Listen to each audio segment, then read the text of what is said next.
പ്രിയപ്പെട്ട കുട്ടികളെ, എല്ലാവർക്കും നമസ്കാരം. നമ്മൾ വീണ്ടും ഓൺലൈൻ ക്ലാസ്സിലേക്ക് മാറിയിരിക്കുകയാണ്. ഇനി എന്നാ സ്കൂൾ തുറക്കാമെന്ന് പറയാൻ പറ്റില്ല. നമ്മളിപ്പോൾ 4 ദിവസം ഓൾറെഡി നമുക്ക് ലീവായി. അപ്പോൾ ഇനി തിങ്കൾ അടുത്ത ഇതൊക്കെ മഴയാണെങ്കിൽ ഇനിയും അവധി വരാനുള്ള സാധ്യതയുണ്ട്. അപ്പോൾ നമുക്ക് ഓൺലൈൻ ക്ലാസ്സിലേക്ക് പോകാം. നമുക്കിത് പരിചയമുള്ള ക്ലാസ് തന്നെയാണ്. നമ്മൾ കൊറോണ കാലത്തൊക്കെ ഓൺലൈൻ ക്ലാസ് നമ്മൾ എടുത്തിട്ടുണ്ട്. അപ്പോൾ നമ്മൾ നേരെ പാഠത്തിലേക്ക് പോകാം. നമ്മുടെ ആദ്യത്തെ യൂണിറ്റ് കഴിഞ്ഞു. നമുക്ക് സ്കൂൾ തുറക്കുന്നതനുസരിച്ച് അതിൻ്റെ എക്സാം നടത്തേണ്ടതുണ്ട്. പിന്നെ അതുകൂടാതെ നമ്മൾ രണ്ടാമത്തെ യൂണിറ്റ് നമുക്ക് ആരംഭിക്കാം. അടുത്ത മാസം നമുക്ക് ഓണപ്പരീക്ഷ തുടങ്ങും. അപ്പോൾ നമുക്ക് രണ്ട് പാഠം നമുക്ക് പരീക്ഷയ്ക്ക് ഉണ്ടാവുക. അപ്പോൾ എല്ലാവരും ടെക്സ്റ്റിലേക്ക് നോക്കുക. നമ്മൾ രണ്ടാമത്തെ പാഠം ഭാരതത്തിൻ്റെ സവിശേഷതകൾ, കൂബിയ വിശേഷതകളൊക്കെ വർണ്ണിച്ചിട്ടുള്ള ഒരു പാഠമാണ്. നമ്മുടെ ദേശഭക്തി അത് കൂടുതൽ ഉണ്ടാക്കുവാനുള്ള, അതായത് നമ്മുടെ രാജ്യത്തിൻ്റെ ഭാരതത്തിനുള്ള സ്നേഹം, ദേശഭക്തി കൂടുതൽ ഉളവാക്കുന്ന ഒരു പാഠമാണ് നമ്മുടെ യൂണിറ്റ് രണ്ടാമത്തുള്ളത്. അതിൽ ഒരു കവിതയാണ്, ജഗ്മഗ് താര എന്ന് പറഞ്ഞ ദേശഭക്തി ഗാനാണ്. രണ്ടാമത് എ മേരെ വതൻ എന്ന് പറഞ്ഞ വേറൊരു കവിതയാണ്.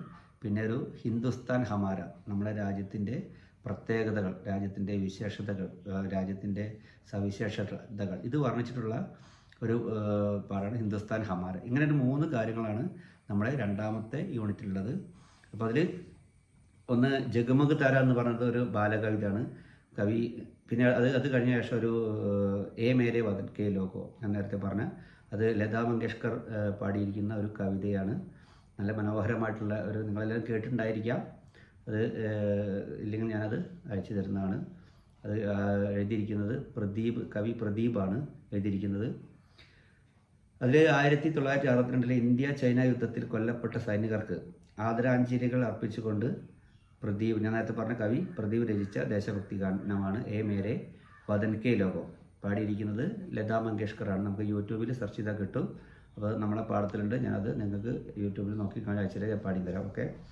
പിന്നെ അടുത്തത് ഹിന്ദുസ്ഥാൻ ഹമാര. ഹിന്ദുസ്ഥാൻ ഹമാര എന്ന് പറഞ്ഞാൽ നമ്മുടെ രാജ്യത്തിലെ എല്ലാ മതങ്ങളുടെയും സംസ്കാരങ്ങളുടെയും സംഗമ ഭൂമിയായിട്ട് ഭാരതത്തെ കാണുകയാണ് ലേഖകൻ. അപ്പോൾ ആ ഒരു നമ്മുടെ നാനാർത്ഥത്തിൽ ഏകത്വം അങ്ങനെയൊക്കെ പറഞ്ഞിട്ടുള്ള ഈ ഒരു സംഭവം, എല്ലാ മതങ്ങളും എല്ലാ തരത്തിലുള്ള ആളുകളും വേഷങ്ങളായാലും വർണ്ണങ്ങളായാലും എല്ലാം കൊണ്ടും ഒരുമിച്ച് ജീവിക്കുന്ന ഒരു രാജ്യമാണ് ഭാരതം എന്ന് കാണിക്കുന്ന ഒരു ലേഖനാണ് ഹിന്ദുസ്ഥാൻ ഹമാര. അങ്ങനെ 3 കാര്യങ്ങളാണ് നമ്മുടെ പാഠത്തിലുള്ളത്. അപ്പോൾ ആദ്യം തന്നെ നമുക്ക് ജഗ്മഗ് താര എന്ന ഒരു ബാലകവിതയാണ്. നല്ല മനോഹരമായ കവിതയാണ്. ഇതിൽ നമ്മൾ കഴിഞ്ഞ ക്ലാസ്സിൽ പഠിച്ചിട്ടുള്ള തുക്കാന്ത് വരികൾ എന്ന് പറഞ്ഞാൽ മാഷ് വീണ്ടും പറയേണ്ട ആവശ്യമില്ല. ഒരേ അക്ഷരങ്ങളിൽ അവസാനിക്കുന്ന അടുത്തടുത്ത് വരുന്ന 2 വരികൾ, അതാണ് തുക്കാന്ത് വരികൾ എന്ന് പറയുക. നമ്മൾ കഴിഞ്ഞ പാഠത്തിൽ നമ്മൾ തുക്കാന്ത് വരികളെ പറ്റി വിശദമായി പഠിച്ചിട്ടുണ്ട്. വീണ്ടും അത് ആവർത്തിക്കേണ്ട ആവശ്യമില്ല. അപ്പോൾ അങ്ങനെയുള്ള തുക്കാന്ത് വരികൾ നമുക്ക് ഈ കവിതയിലുള്ളത്. നല്ല മനോഹരമായ കവിതയാണ്. കവിതയുടെ വീഡിയോ അത് ഈണത്തിൽ പാടുന്ന വീഡിയോ ഒക്കെ ഞാൻ നിങ്ങൾക്ക് അയച്ചു തന്നു. നിങ്ങളത് കേട്ടിട്ടുണ്ടാകാമെന്ന് ഞാൻ വിചാരിക്കുന്നു. ഇനി നമുക്കതിൻ്റെ കഴിഞ്ഞ ക്ലാസ്സിൽ ഞാൻ പറഞ്ഞതാണ്, കഴിഞ്ഞ ഓൺലൈനിൽ പറഞ്ഞതാണ്, നമുക്ക് അതിൻ്റെ വിവരണം അത് മാഷ് ഇതിൽ പറഞ്ഞിട്ടുണ്ട്. അപ്പോൾ എല്ലാവരും ടെക്സ്റ്റ് ബുക്ക് എടുത്ത് മുന്നിൽ വെക്കുക. എന്നിട്ട് മാഷ് പറയുന്നത് കൃത്യമായിട്ട് കേൾക്കുക. ഓക്കെ.